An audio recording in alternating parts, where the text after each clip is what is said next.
But many that are first shall be last, and the last shall be first. For the kingdom of heaven is like unto a man that is an householder, which went out early in the morning to hire laborers into his vineyard. So, when even was come, the Lord of the vineyard saith unto his steward, Call the laborers, and give them their hire, beginning from the last unto the first.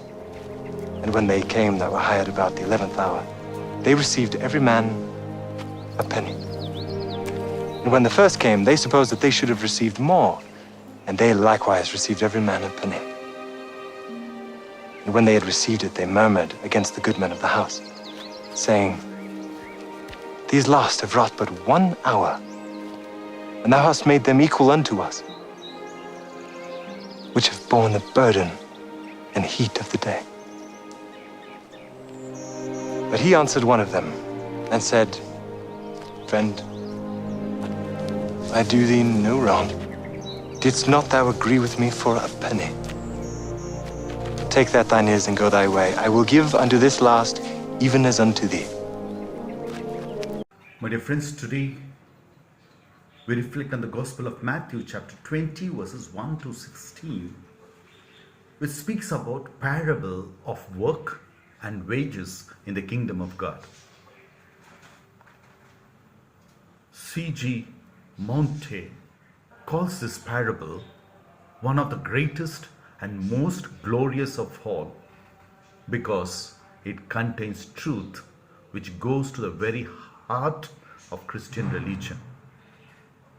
First, it is in one sense warning to the disciples not to claim a special place because you are a Christian, you are a disciple of Christ. All are equally precious to God.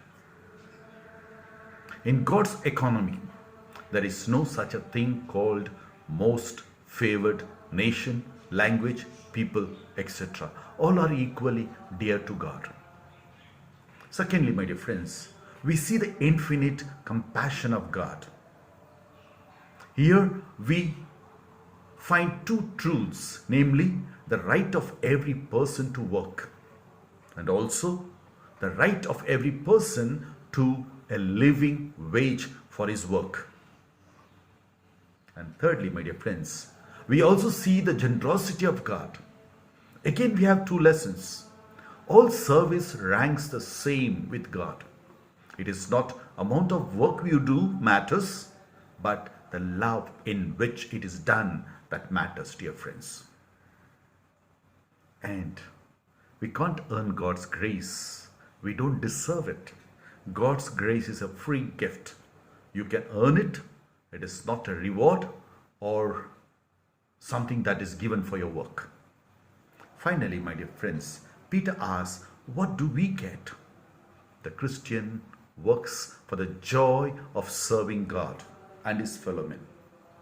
Yes, dear friends, it is a parable of Christian life that one who aims at reward loses it, and one who forgets reward really finds it.